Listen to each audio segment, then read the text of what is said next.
Guys কেমন আছো সবাই? আশা করি সবাই খুব ভালো আছো। আজকে আমরা যে সিনেমাটি সম্পর্কে জানতে চলেছি, সিনেমাটার নাম হচ্ছে ডিজেঙ্গো আনচেইনড। সিনেমাটি রিলিজ পেয়েছিল 2012 সালে এবং এই সিনেমার কাহিনী প্লট হচ্ছে 1858 সাল, মানে আজ থেকে মোটামুটি প্রায় 200 বছর আগের কাহিনী, যখন কিন্তু দাস প্রথা চালু ছিল। এবং আমরা সবাই কিন্তু জানি যে কালো চামড়ার মানুষদেরকে কিন্তু আফ্রিকা থেকে সাদা চামড়ার মানুষরা নিয়ে এসেছিল পশু হিসেবে, এবং তাদেরকে খেতে খামারে কাজ করানোর জন্য বা যৌন চাহিদা মেটানোর জন্য, বাড়িতে কাজ করানোর জন্য তাদেরকে কেনা বেচা করা হতো। এবং বর্তমানে যখন আমরা হলিউড সিনেমা দেখি, আমরা কিন্তু অনেক গুরুত্বপূর্ণ চরিত্রে এইসব কালো মানুষদের বা নিগ্রোদের দেখে থাকি, বাট অ্যাকচুয়ালি আমেরিকাতে তারা যখন এসেছিল তাদের জীবন কিন্তু পশুর চেয়ে ভয়াবহ খারাপ ছিল। আর সেই সময়ের একটা সত্য ঘটনা আজকে আমরা জানবো, যেটা নাম হচ্ছে ডিজেঙ্গো আনচেইনড। এবং এই সিনেমাটি বেশ কয়েকটা পুরস্কার পেয়েছে। আইএমডিবি রেটও যথেষ্ট ভালো। আইএমডিবি রেট হচ্ছে 10-এ 8.5। তো চলো কালো চামড়ার সেই মানুষদের দুর্বিষহ জীবনের কথা আমরা আজকে এই সিনেমার মাধ্যমে জেনে আসি। তবে তার আগে যদি কোনো ব্রেক থাকে, ব্রেকটা স্কিপ করে তোমরা মূল ভিডিওতে যাবে। তবে আমি নিশ্চিত করতে পারি তোমাদেরকে,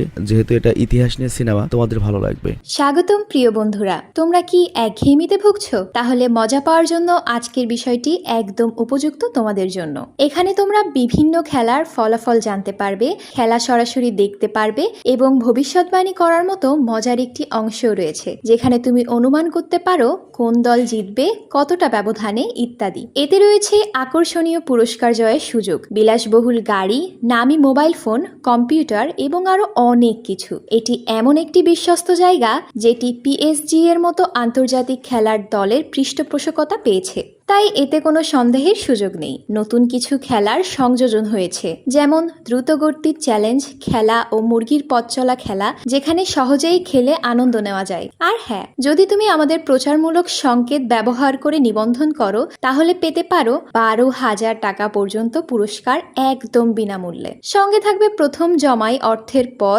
বিনামূল্যে ঘূর্ণনের সুযোগও। অর্থ গ্রহণ ও প্রেরণ করা যাবে খুব সহজভাবে, নগদ, বিকাশ, রকেট, ব্যাংক হিসাব সহ আরো অনেক মাধ্যমে। তাই আর দেরি না করে উপরে থাকা স্থায়ী মন্তব্যে ক্লিক করো, সেখানে নিবন্ধনের প্রক্রিয়া রয়েছে। শুধু আমাদের প্রচার সংকেতটি ব্যবহার করলেই তুমি বোনাস পেয়ে যেতে পারো। তো ব্রেক শেষে আমরা মূল ভিডিওতে আসলাম। সালটা ছিল 1858 সাল। আমেরিকার টেক্সাস নামের একটা জায়গা দেখানো হয়, যেখানে অনেকগুলো দাসদের নিয়ে দুজন বণিক যাচ্ছিল, যারা এইসব মানুষদের বেচা কেনা করে। আর তারপর দেখা যায় একটা ঘোড়ার গাড়ি এসেছে, এবং এই ঘোড়ার গাড়ির ওপরে দাঁতের মতো কিছু একটা লাগানো ছিল, অনেক বড় একটা দাঁত। তো ওই ঘোড়ার গাড়ি থেকে একজন মানুষ বের হয়ে আসে, আর তারপর যে দুজন বণিক ছিল, যাদেরকে স্পেক ব্রাদার্স বলা হয়, তারা জিজ্ঞাসা করে ওই লোকটিকে, তুমি কে, কোথা থেকে এসেছো? তো ওই লোকটার উত্তরে বলে, হ্যালো জেন্টলম্যান, আমার নাম হচ্ছে ডক্টর কিং শুলস। আমি এমনিতে দাঁতের ডক্টর, কিন্তু এখানে এসেছি ভিন্ন একটা কাজের জন্য। তো তোমরা যে কৃতদাসগুলোকে নিয়ে যাচ্ছ, তাদেরকে আমি কিছু কোশ্চেন করতে চাই। তো এরপর ডক্টর চিৎকার করে ওই কৃতদাসদেরকে জিজ্ঞাসা করে, তোমাদের মধ্যে কেউ কি কখনো কোর্টগান গার্ডেনে কাজ করেছিলেন? তো কোর্টগান গার্ডেন হচ্ছে এমন একটা জায়গা যেখানে কৃতদাসদের বেচা কেনা করা হয়। অনেক বড় একটা হাট বলতে পারো এই কৃতদাস বেচা কেনার, মানে গরুর হাট যেমন এখন রয়েছে, সেরকম মানুষদের হাট ছিল। তো এই কথা শোনার পরে একজন কৃতদাস উত্তর দেয় যে আমি ছিলাম। তো তখন ডক্টর শুল জিজ্ঞাসা করে, তোমার নাম কি? ওই কৃতদাস তখন বলে, আমার নাম ডিজেঙ্গো, মানে এই সিনেমার যে নাম সেই নামটা। তো এরপর ডক্টর নিচু গলায় জিজ্ঞাসা করে, তুমি কি ব্রিটিশ ব্রাদার্সদের চেনো? তারাও ওই বাগানে বেচা কেনার কাজ করতো। তো জ্যাঙ্গো তখন বলে, হ্যাঁ আমি চিনতাম। তারা 3 ভাই। তাদের বড় ভাইয়ের নাম হচ্ছে বিগ জন, মেজো ভাইয়ের নাম অ্যালিস, ছোট ভাইয়ের নাম হচ্ছে রজার, যাদের সবাইকে লিটল রাজ বলে চেনে। তো এই কথা শুনে ডক্টরের চোখে মুখে হাসি দেখা যায় এবং সে জ্যাঙ্গোকে কিনতে চায়, কিন্তু এই যে দুজন বণিক রয়েছে, আই মিন স্পেক ব্রাদার্স, তারা বেচতে চায় না এবং উল্টো ডক্টরকে হুমকি দেয়, এখান থেকে ভাগো নয়তো তোমাকে গুলি করে মারবো। তো এই কথা শুনে ডক্টর একটু মুস্কি হাসে এবং বলে, ঠিক আছে, তাহলে তোমাদের ইচ্ছাই পূর্ণ হোক। এবং এই কথা বলে উল্টো ওই ডক্টরের কলিকে গুলি চালিয়ে দেয় এবং দুজনের মধ্য থেকে একজনকে মেরে ফেলে, আরেকজনের ঘোড়া মেরে ফেলে এবং ওকে পঙ্গু করে দেয়। আর তারপর জ্যাঙ্গোকে নিয়ে সেখান থেকে চলে যাওয়ার চিন্তা করে। তবে এই ডক্টরের অ্যাটিটিউড ছিল সম্পূর্ণ ভিন্ন লেভেলের। সে কোনো অন্যায় কাজ করে না, সবকিছু লিগেলি করতে চায়। আর এই জন্য সে জ্যাঙ্গোকে নিয়ে যাওয়ার সময় জ্যাঙ্গোর দাম হিসাবে কিছু টাকা দিয়ে যায়। আর শুধুমাত্র টাকাই নয়, একটা রসিদও নিয়ে যায়, মানে দলিলও নিয়ে যায় যে ওর কাছ থেকে আমি ওকে কিনেছি। তো এরপর আমরা দেখতে পাই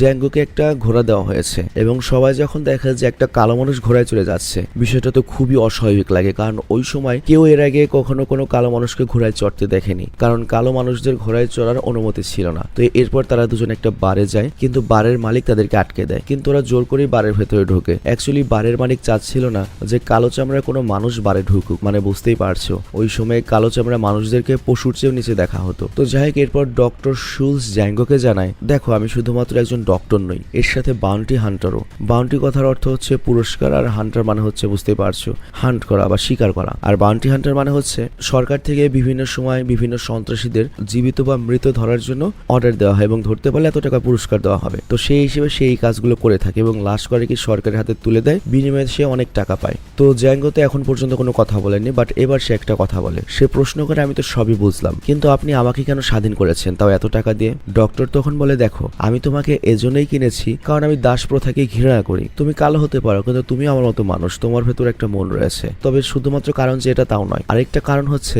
ওই যে আমি জিজ্ঞাসা করেছিলাম যে ব্রিটিশ ব্রাদার্সদের কেউ চেনো কিনা। অ্যাকচুয়ালি আমি ব্রিটিশ ব্রাদার্সদেরকে মারতে চাই, ওদের 3 ভাইকে মারতে চাই এবং ওদেরকে মারলে আমি $15,000 পাবো। কিন্তু মজার ব্যাপার হচ্ছে ওদেরকে আমি কখনো দেখিনি, আমি জানিও না ওরা দেখতে কেমন, ওর কোনো ছবিও নেই আমার কাছে। আর উল্লেখ্য তখন ক্যামেরা আবিষ্কার হয়নি। আর যেহেতু তুমি ওদেরকে চেনো, এজন্য তুমি যাতে আমাকে সাহায্য করতে পারো তার জন্য আমি তোমাকে কিনেছি। তবে হ্যাঁ, তোমার জন্য আরেকটা অফার রয়েছে, তুমি যদি আমাকে ওদেরকে মারতে সহায়তা করো, আমি তোমাকে একদম মুক্ত করে দেবো এই দাসত্বের জীবন থেকে, এবং এর সাথে প্রতি ভাইকে মারার জন্য $25 করে তোমাকে আমি পারিশ্রমিক দেবো, যেটা সর্বমোট $75। তো এইখানে একটা জিনিস ভাবো, $75 তখন মানে ধরো বাংলাদেশে 200-300 টাকায় আমি ধরলাম, আরো বেশি হবে। ওই সময় 400-500 টাকা দিয়ে মনে করো যে পুরো একটা গ্রামই কেনা যেত বাংলাদেশে। বুঝতেই পারছো ওই টাকার দাম কতখানি 200 বছর আগে। তো জ্যাঙ্গো রাজি হয়ে যায়। আর এরপরে তারা যখন বারের বাইরে আসে, তখন একটা নকল পুলিশ সেজে থাকা একটা লোক মানুষের কাছ থেকে চাঁদা তুলছিল। তো বুঝতেই পারছো ওর ভাগ্য খারাপ, ও পড়েছে হচ্ছে ডক্টরের সামনে এবং ডক্টর শুলোকে পিটিয়ে একবারে লাল করে দেয়। আর তারপর সেখান থেকে চলে যায়। আর তারপর ডক্টর জ্যাঙ্গোকে জিজ্ঞাসা করে,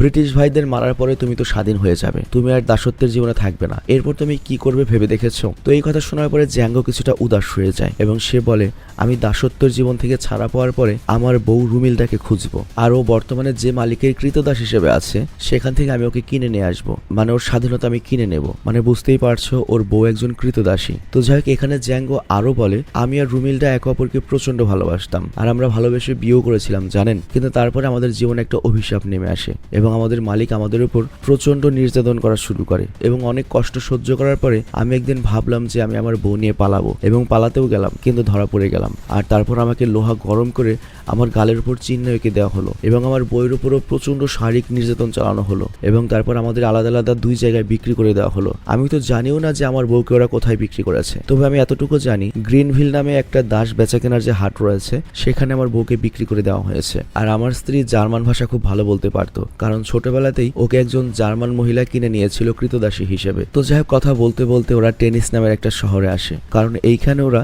ব্রিটিশ ব্রাদার্সের খোঁজ পেয়েছিল। তো যাই হোক, এরপর ছদ্ম নাম নিয়ে ওরা সেইখানে পৌঁছায়। আর এই পুরো এরিয়াটার মালিক হচ্ছে মিস্টার বেনেট, যে একজন বড় ব্যবসায়ী এবং সেও কৃতদাসদের বেচা কেনা করে। তার বিশাল বড় ক্ষেত খামার রয়েছে, সেখানে শত শত মনে করো এই কালো মানুষরা কাজ করে। তো যাই হোক, জ্যাঙ্গো আর শুলস যখন সেখানে পৌঁছায়, সেখানকার কৃতদাসরা তো অবাক হয়ে যায় এটা দেখে যে তারা জীবনে প্রথমবার কোনো কালো মানুষকে, মানে আফ্রিকানদের ঘোড়ায় চড়ে ঘুরতে দেখছে। আর মিস্টার বেনেটও যখন একজন কালো মানুষকে দেখে যে ঘোড়ায় চড়ে তার এরিয়াতে তার বাড়িতে এসেছে ঘুরতে, তার প্রচন্ড মাইন্ডে লেগে যায় এবং ডক্টরের সাথে খারাপভাবে কথা বলতে শুরু করে। বা ডক্টর তো আরো মনে করো ওভার স্মার্ট, সে মিস্টার বেনেটকে বলে, আমি একজন কালো চামড়ার দাসী কিনতে এসেছি, শুনেছি আপনার কাছে নাকি অনেক সুন্দরী সুন্দরী কালো চামড়ার দাসী রয়েছে।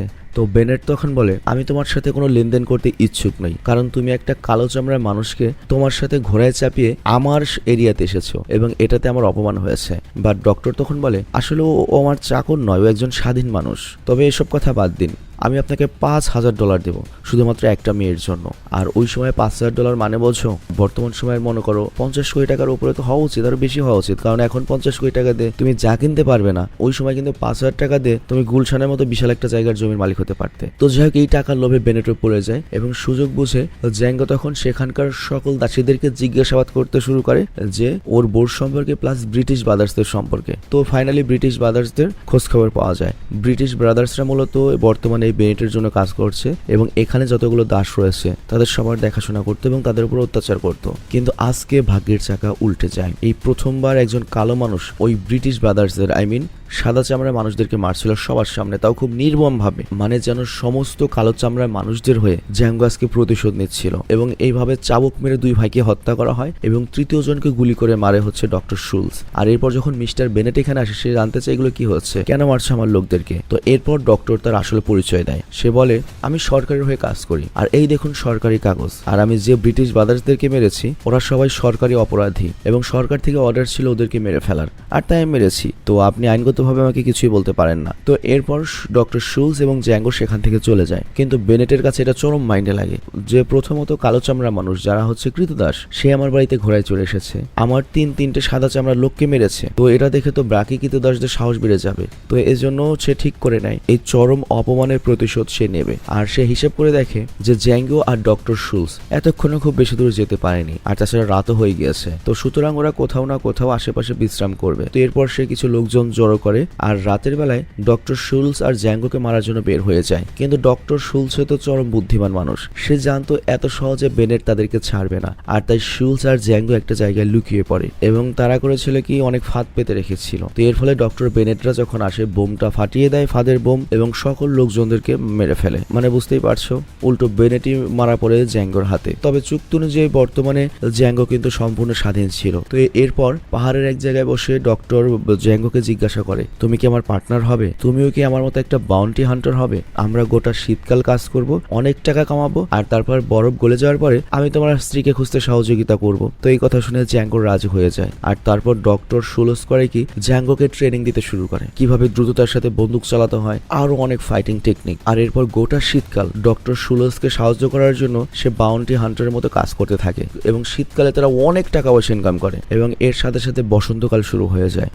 তো কথা অনুযায়ী ডক্টর শুলস এবং জ্যাঙ্গোর স্ত্রী রুমিল্ডার খোঁজ করতে মিসিসিপিতে চলে আসে। আর এরপর শহরে পৌঁছানোর পরে তারা রুমিল্ডার খোঁজ পায় আর জানা যায় বর্তমানে সে যার অধীনে রয়েছে সেই নতুন মালিকের নাম হচ্ছে আর কেলভিন ক্যান্ডিলের নামে একটা বিশাল বড় জায়গার মালিক ছিল, যেখানে চাষাবাদ থেকে শুরু করে আরো অবৈধ অনেক কিছুই হতো। আর ওই ক্যান্ডিল্যান্ডেই মূলত ডিজ্যাঙ্গোর স্ত্রী কৃতদাসের জীবন কাটাচ্ছিল। আর তখনকার দিনে যে সাদা চামড়ার মানুষ ছিল তারা কিন্তু কালো চামড়ার মানুষদেরকে মারামারিতে লাগিয়ে দিত, অনেকটা যে মোরগ লড়াইয়ের মতো। এবং এখানে যে জিততো অপরজনকে কিন্তু একবারে ভয়ঙ্কর মৃত্যু দেওয়া হতো, মানে তুমি বাঁচতে চাইলে আরেকজনকে মারতে হবে। এবং মারার সিস্টেমটাও ভয়াবহ, কখনো চোখ উপড়ে ফেলা, কখনো হাতুড়ি দিয়ে মাথা থেতলে দেওয়া। তো ওই দৃশ্যগুলো আমি দেখাতে পারছি না। তো এরপর আমাদের কেলভিন ক্যান্টিকে দেখানো হয়, মানে টাইটানিক সিনেমার হিরোকে আমরা আজকে ভিলেন হিসেবে দেখবো। তো যাই হোক, কেলভিন ছিল প্রচন্ড দ্রুত টাইপের লোক, প্রচন্ড চালাক এবং অদ্ভুত টাইপের। কিন্তু ডক্টর শুলস তো বোকা নয়, সে একটা প্ল্যান করে। সে জানে সে যদি ডাইরেক্ট রুমিলটাকে কিনতে চায় তাহলে কেলভিন রাজি হবে না। মানে এত কৃতদাস থাকতে হঠাৎ করে একটা কালো মেয়েকে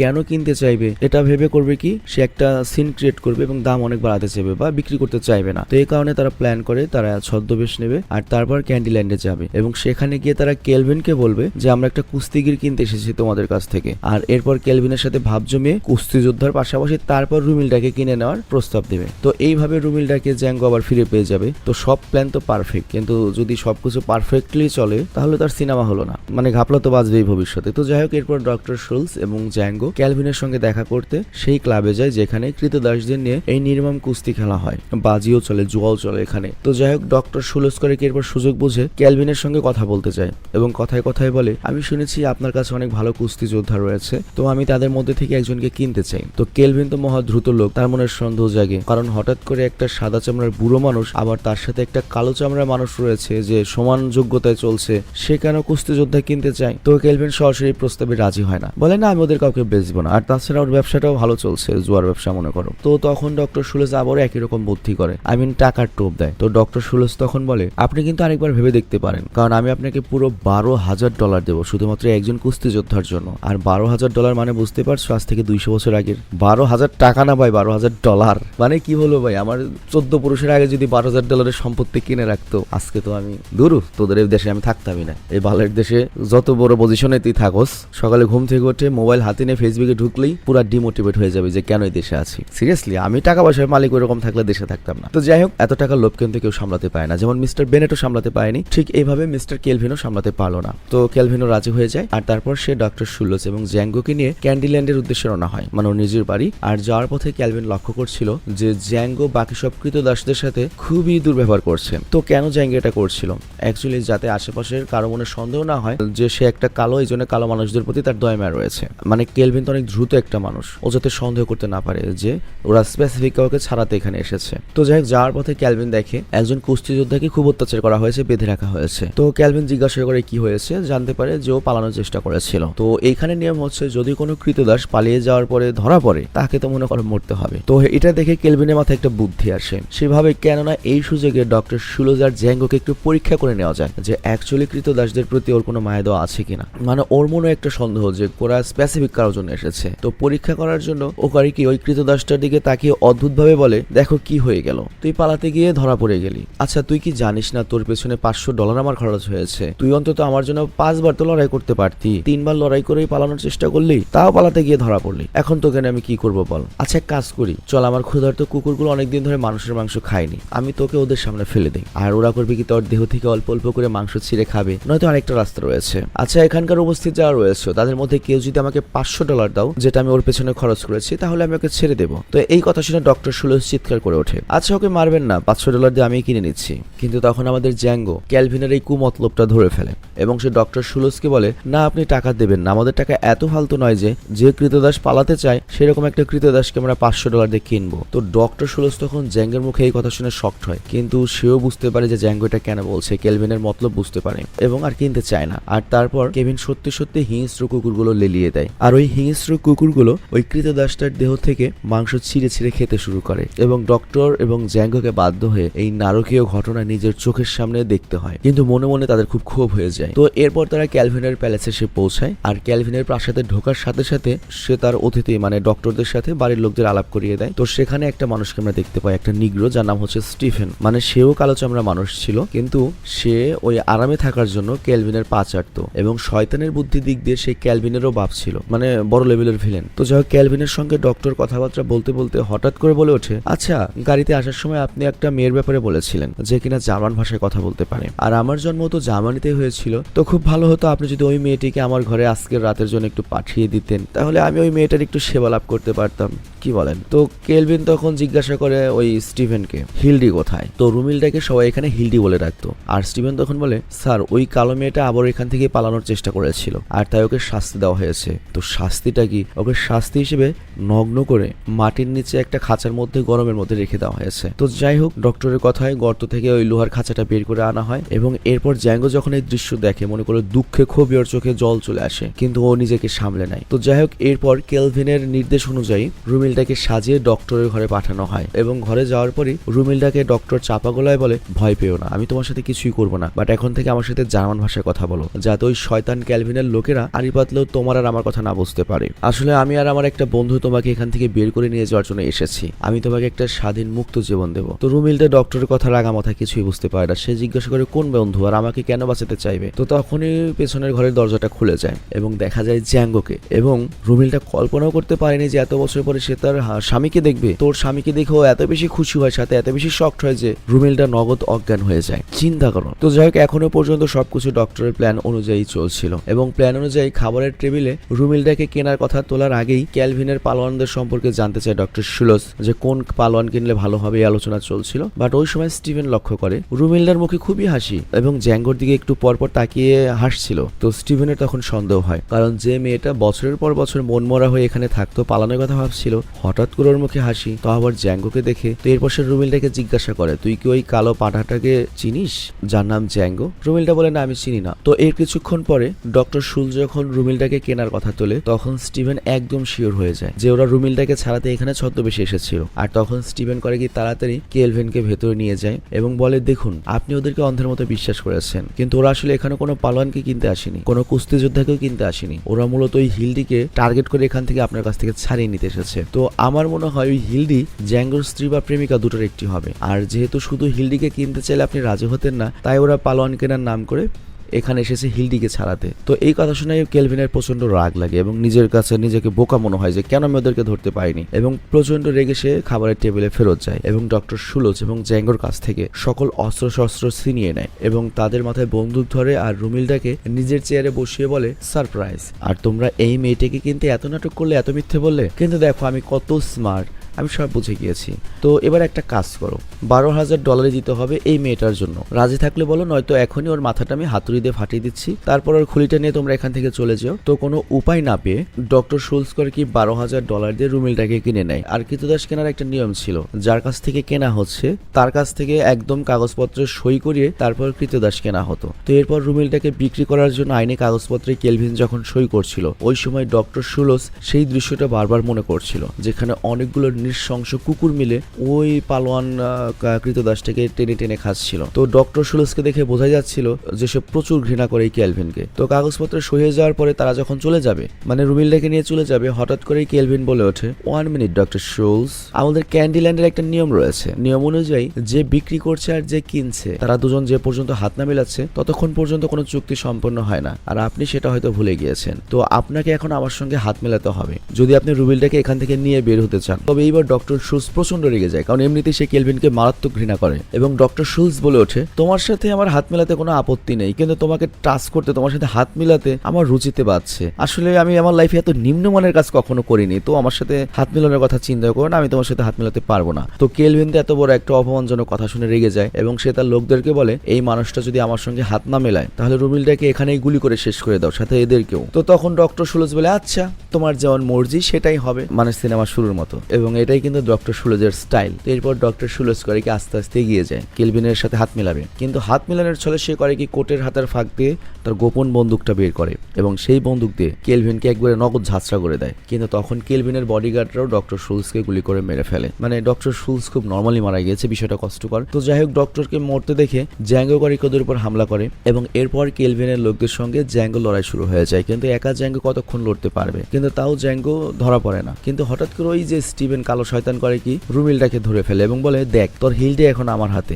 তুই যদি আত্মসমর্পণ না করিস তাহলে আমরা হিলডিকে মেরে ফেলবো। তো এই কথার পরে বাধ্য হয়ে তারপর জ্যাঙ্গোকে আত্মসমর্পণ করতে হয়। আর এরপর দেখা যায় ঘোড়ার আস্তাবল, মানে গোয়াল ঘর যেমন রয়েছে গরুর ঘর, সেরকম ঘোড়ার ঘরকে বলা হয় আস্তাবল। তো ঘোড়ার আস্তাবলের মধ্যে কেলভিনের একজন বিশ্বস্ত লোক, যার নাম হচ্ছে বিলি, সে জ্যাঙ্গোকে উলঙ্গ অবস্থায় উল্টো করে ঝুলিয়ে অত্যাচার করছে, তাকে মেরে ফেলবে। বাট এমন একটা সময় সেখানে স্টিভেন আসে এবং সে বলে ক্যালভিনের বোন লরা তাকে শাস্তি দিতে বারণ করেছে, কারণ লরা জ্যাঙ্গোকে একটা মাইনিং কোম্পানির কাছে বিক্রি করেছে। আর ওই কোম্পানি কয়লা খননের কাজ করে, আর এসব কোম্পানির কাছে যেসব কৃতদাস যায় তারা অমানবিক পরিশ্রম পেয়ে এমনিতেই মারা যায়। তো ওকে এত সহজ মৃত্যু দিও না, মাইনিং কোম্পানির লোকেরা আসুক, ওকে নিয়েও যাবে, ওর শাস্তিও হয়ে যাবে, মাঝখান থেকে কিছু টাকাও পাবো আমরা। তো যাই হোক, এরপর মাইনিং কোম্পানির লোকেরা যখন জ্যাঙ্গোকে বন্দী করে নিয়ে যাচ্ছিল তখন একটা ফাঁকা জায়গা দেখে জ্যাঙ্গোর মাথায় একটা বুদ্ধি আসে, মানে এখান থেকে সে পালাবে। জ্যাঙ্গো কিন্তু বাউন্টি হান্টার হিসেবে অনেক কাজ করেছিল এবং ওর কাছে কিন্তু অনেক সরকারি বিল রয়েছে, যেগুলো সরকারের কাছে জমা দিলেই ও টাকা পাবে, বুঝতেই পারছো ব্যাপারটা। তো করে কি সেই কাগজগুলো বের করে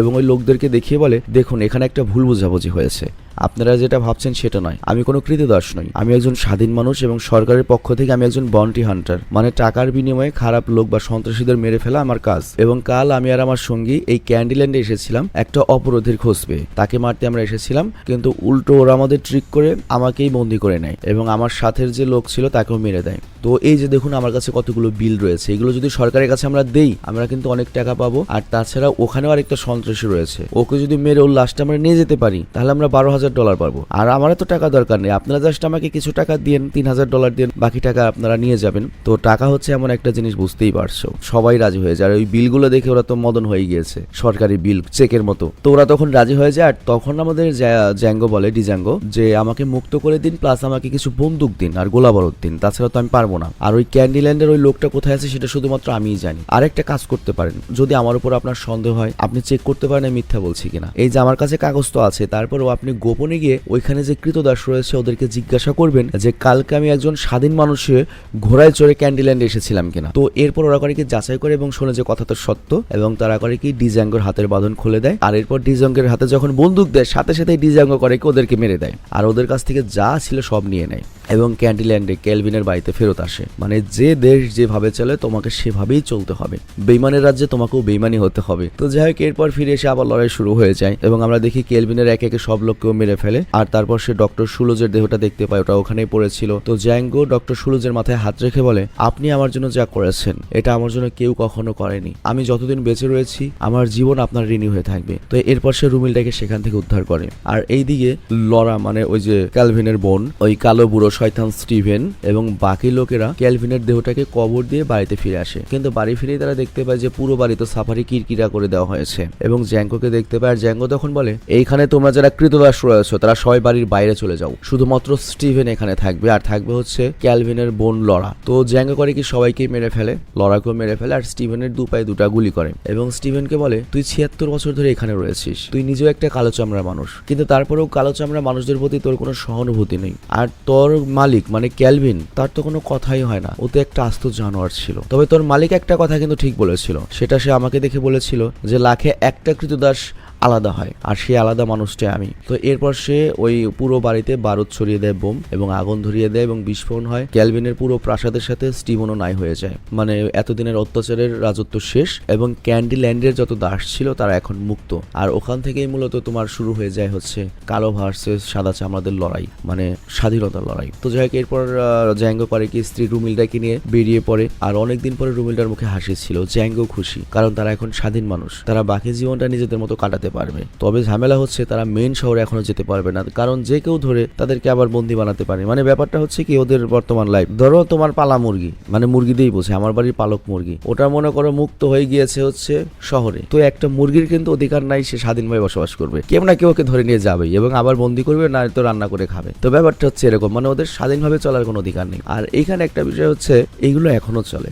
মানুষ বলতেই ভেদাভেদ জিনিসটা অনেক পছন্দ করে। কালো মানুষ প্লাস হচ্ছে আমাদের মতো ব্রাউন চামড়া মানুষরা কেন তো বেশি অত্যাচারিত হয়েছে জানো? তুমি ফেসবুকে যদি ঢুকো তাহলে দেখবে আমাদের সহ্য ক্ষমতা খুবই কম। আমরা একে অপরের সাথে এত বেশি মনে করো গ্রুপিং করি, একটা বাড়ির মধ্যেও ভাই ভাই গ্রুপিং হয়, পাড়ার মধ্যে 8-10টা গ্রুপিং, দেশের মানুষের মধ্যে শত শত গ্রুপিং। তুমি ফেসবুক কমেন্টে গেলেই দেখবে মানুষের মেন্টালিটি, মাইন্ডসেট কি। তো এই কালো চামড়ার যে মানুষরা ছিল তারা কখনোই ইউনাইটেড ছিল না, তারা তো এরকম একে অপরের পাছায় খালি খোঁচাখুচি করতো। অ্যাজ এ রেজাল্ট সাদা চামড়ার মানুষরা যে শিক্ষিত ছিল, তারা যে একটা সাম্রাজ্য তৈরি করেছে, এম্পায়ার তৈরি করেছে জোট করে, যার জন্য পুরো দুনিয়াতে তারা রাজ করতে পেরেছে, ওই কালো চামড়ার মানুষরা ওটা পারে নাই। তবে ওদের চেয়ে আমরা একটু ভালো ছিলাম। আমাদের যে মনে করো যে পূর্বপুরুষরা ছিল, তারা তাও মোটামুটি বড় লেভেলের রাজা টাজা বা সম্রাট ছিল, কিন্তু ওরা বরাবর এরকম একটা বড় লেভেলের কিছু গঠন করতে পারে না, এবং করতে পারলেও নিজেদের খোঁচাখুচির কারণে ওরা টিকতে পারে না। কিন্তু অন্যদিকে যেমন ব্রিটিশদের একটা জোট ছিল, ফ্রান্সের কলোনির ওদের জোট রয়েছে, স্পেনের ওদের আলাদা জোট রয়েছে, পর্তুগিজদের আলাদা জোট রয়েছে, আমেরিকানদের আলাদা জোট রয়েছে, এবং এটা ওরাও জানতো যে আমরা ডিভাইডে বিশ্বাসী, আর এই কারণে ওরা বারবারই আমাদের ডিভাইড করেছে এবং রুল করেছে। তাছাড়া চিন্তা করো, আজকের ব্রিটেন তো আমরা হতে পারতাম। একে অপরের প্রতি সম্মান জিনিসটা অনেক বেশি দরকারি। ভেদাভেদ যত হবে তত দুর্বল, আর যত একসাথে থাকতে পারবে, সবাই একসাথে মিলবে, তত বেশি উন্নতি। বিদায় নিচ্ছি, আল্লাহ হাফেজ। আর বিদায়ের আগে আবারও কিন্তু মনে করিয়ে দিচ্ছি, আমাদের কিন্তু বেশ কিছু সামার কালেকশন এসেছে, তোমার উচিত একবার হলেও আমাদের প্রোডাক্টগুলো ট্রাই করা। সো গাইস, একটা একটা করে তোমাদেরকে আমি প্রোডাক্ট দেখাচ্ছি। দেখতে পাচ্ছ পেছনে অ্যাসিড ওয়াশের কিন্তু জোশ কিছু অ্যানিমে কালেকশন এসেছে। এখানে আমরা তো কয়েকটা প্রোডাক্টই দেখাতে পারছি, এর বাইরেও আরো অনেক প্রোডাক্ট রয়েছে। হোয়াটসঅ্যাপে যে নাম্বারটা দেখতে পাচ্ছ আমার সেলস ম্যানেজার অনিক, সেই নাম্বারে তুমি যদি যোগাযোগ করো এরকম আরো অনেক কালেকশনও তোমাকে দেখাতে পারবে। এছাড়াও আমাদের প্যান্টের কালেকশন রয়েছে, টি শার্টের কালেকশন রয়েছে, ম্যাগি হাতের কালেকশন রয়েছে। শুধুমাত্র যেরকম ড্রপ শোল্ডার টি শার্ট রয়েছে অ্যাসিড ওয়াশের তা কিন্তু নয়, আরো বেশ কিছু কালেকশন রয়েছে। তবে বর্তমানে যেহেতু ইয়ং জেনারেশন এই ধরনের trending anime drop shoulder T shirt পছন্দ করছে, বিশেষ করে অ্যাসিড ওয়াশের, সেজন্য আমরা এই প্রোডাক্টগুলোর উপর একটু বেশি নজর দিচ্ছি এবং ভিন্ন ভিন্ন অনেক ডিজাইনের প্রোডাক্ট আমরা এনেছি, যেগুলো একই সাথে তোমাকে অ্যানিমে ভাইবও দিচ্ছে প্লাস অনেক স্টাইলিশ লুকও দিচ্ছে এবং সবার চেয়ে ইউনিক একটা ভাইব দেবে তোমাকে। তো যাই হোক, এখানে দেখতে পাচ্ছ এটা হচ্ছে লেভে আর্চার ম্যানের, তারপর একটা হচ্ছে এটা হচ্ছে পোর্শে। এগুলো কিন্তু সব অ্যাসিড ওয়াশ, কোয়ালিটি খুবই ভালো। এবং তোমার তারপরও আমি একটা কথা বলছি, তুমি যদি অর্ডার করার পরে তোমার যদি মনে হয় যে তুমি যে টাকা দিয়েছো সেই টাকা অনুযায়ী তুমি কোয়ালিটি পাওনি, কিংবা অনেক সময় এরকম হয় আমরা অনেক প্রোডাক্ট পাঠাই, কিছু কিছু ক্ষেত্রে দেখা যায় দুই একটা রিজেক্ট প্রোডাক্ট চলে যায় বা সমস্যাওয়ালা প্রোডাক্ট চলে যায়, তো তুমি অবশ্যই প্রথমে ডেলিভারি ম্যানকে দাঁড়া করিয়ে রাখবে, দাঁড়া করিয়ে রেখে সেই প্রোডাক্টটা তুমি চেক দেবে। চেক দিয়ে যদি পছন্দ না হয় ইনস্ট্যান্টলি সেই ডেলিভারি ম্যানের কাছে এই প্রোডাক্টটা রিটার্ন করে দেবে। তারপর আমরা নিজ খরচে, মানে আমরা যারা একটা ভালো প্রোডাক্ট দেবো তার জন্য তোমার কোনো খরচ করতে হবে না, ওইটা আমাদের জরিমানা, আমরা তোমাকে ভালো আরেকটা প্রোডাক্ট পাঠিয়ে দেবো। আরেকটা ব্যাপার হচ্ছে, তোমরা যদি সাইজে ভুল বলো, ধরো তোমার সাইজ লাগবে এম, তুমি বললে এল, তো সেক্ষেত্রে কিন্তু ওইটার দায়ভার আমরা নেবো না। সেক্ষেত্রে তুমি যদি চেঞ্জ করাতে চাও তোমাকেই চেঞ্জ করতে হবে, মানে ডেলিভারি কস্ট তোমার দিতে হবে। আর এই যে আরেকটা ডিজাইন দেখতে পাচ্ছ ইগ্রিসের, এই ডিজাইনটা কিন্তু তোমার গত বছরও সেই মার্কেট করেছে, এখনো কিন্তু এই ডিজাইনটার বহুত চাহিদা রয়েছে। তো এই ডিজাইনটার উপর হয়তো স্পেশালি ডিসকাউন্ট হতে পারে, তুমি যখন এইটা এটার অর্ডার করবে, এটার স্ক্রিনশট নিয়ে তুমি বলবে যে ভাই এটার কোনো ডিসকাউন্ট আছে কিনা। সবগুলো প্রোডাক্ট এই পর্যন্ত যা দেখিয়েছি অ্যাভারেজ প্রাইস হচ্ছে 600 টাকা, কিন্তু এগুলো বাইরে বিক্রি হয় 690 বা 70, 650 এরকম। কিন্তু যেহেতু আমি ডিরেক্ট তোমাদের কাছে বিক্রি করছি, মানে একবারে ভিডিওর মাধ্যমে, এর জন্য হচ্ছে কি ফেসবুকে যে ব্রুশ দিলে 100 টাকা খরচ হতো সেই খরচটা হচ্ছে না, সেই জন্য সেই টাকাটা আমরা কম নিতে পারছি। আর এই যে বারসেক, এইটার প্রাইসটা সম্পর্কে আমি এখন অবগত নেই, এটার প্রাইস 600 বা অ্যারাউন্ড 600 হতে পারে। তুমি জাস্ট কি করবে, স্ক্রিনশট নিয়ে আমার সেলস যে ম্যানেজার আছে তাকে আস্ক করবে যে ভাই এইটার প্রাইস কত, ভাই আপনাকে জিজ্ঞেস করতে বলেছে বা কোনো ডিসকাউন্ট আছে কিনা সেটা জানতে বলেছে। মানে বুঝতেই পারছো দুটো তো সেপারেট কোম্পানি, কোন প্রোডাক্টের কখন কোন আপডেট আসে সেটা তো আসলে আমার মাথায় সবসময় থাকে না। কি কি ডিজাইন আসে সেগুলো আমি তোমাকে দেখাচ্ছি, তবে এটার প্রাইসটা তুমি দরকার পড়ে 2বার জিজ্ঞেস করবে যে এটার কোনো ডিসকাউন্ট দিচ্ছে কিনা। মানে তুমি ফোর্স করতে পারো আমার কোম্পানিকে, কোনো প্রবলেম নেই। এই যে এটা আসছে খুবই নিউ, দেখতে পাচ্ছ খুবই ইউনিক ডিজাইন তজির। আর তাছাড়া যে বাকি হ্যান্ডমার, এটাও কিন্তু খুব মার্কেটে ভালো চলছে, অনেকেই অর্ডার করেছে, তুমিও চাইলে অর্ডার করতে পারো। আরেকটা প্রোডাক্ট দেখাই, এইটার মধ্যে কিন্তু ডিসকাউন্ট চলছে, এটা আমি জানি। এটা হচ্ছে 450 টাকা ছাড়া হয়েছে, তো এইটা তোমরা অর্ডার করতে পারো। তবে হ্যাঁ, আমি আবারও বলে নিচ্ছি, যে প্রোডাক্টটা অর্ডার করো না কেন, ডেলিভারি ম্যানকে 5 মিনিট দাঁড়িয়ে রাখলে কোনো সমস্যা নেই, দাঁড়া করিয়ে চেক করে তারপর তুমি সেই প্রোডাক্টটা রিসিভ করবে। কারণ বুঝতেই পারছো আমি তো আমার ইউটিউবিং বা সোশ্যাল মিডিয়া সাইট নিয়ে ব্যস্ত, কিন্তু আমার ওই সাইডে যারা রয়েছে বা যাদের সাথে আমি কোলাবোরেশনে কাজ করছি তাদের ভুল হতেই পারে, অসম্ভব কিছুই না। তো আমি আমার যে অডিয়েন্স রয়েছে তাদের প্রতি আমি খুবই সতর্ক, কারণ তোমাদের সাথে আমার 5 বছরের সম্পর্কের বিল্ড আপ হয়েছে। একটা প্রোডাক্ট বেচলে হয়তো 100 টাকা লাভ হতে পারে, তার জন্য আমি তোমাদের সাথে বেজাবাজি করতে চাই না সিরিয়াসলি। যদি কোনো প্রবলেম হয় কোনো কম্প্রোমাইজ করার দরকার নাই, প্রবলেম হলে নগদ ফেরত দিয়ে দেবে। তো যাই হোক, আমি বিদায় নিচ্ছি আজকের মতো, এবং স্ক্রিনে যে নাম্বারটা দেখতে পাচ্ছ অনেক হাসানের, আমার সেলার, তার সাথে যোগাযোগ করে তুমি অর্ডার করতে পারবে। এবং অবশ্যই তুমি প্রোডাক্টটা দিয়ে জিজ্ঞাসা করবে যে কোনো ডিসকাউন্ট আছে কিনা, কারণ যেহেতু আমি এখানে দাম মেনশন করতে পারিনি, তবে অ্যাজ ফার এজ সবগুলোর 600 টাকা দাম অ্যাভারেজে। তো আজকের মতো আমি বিদায় নিচ্ছি।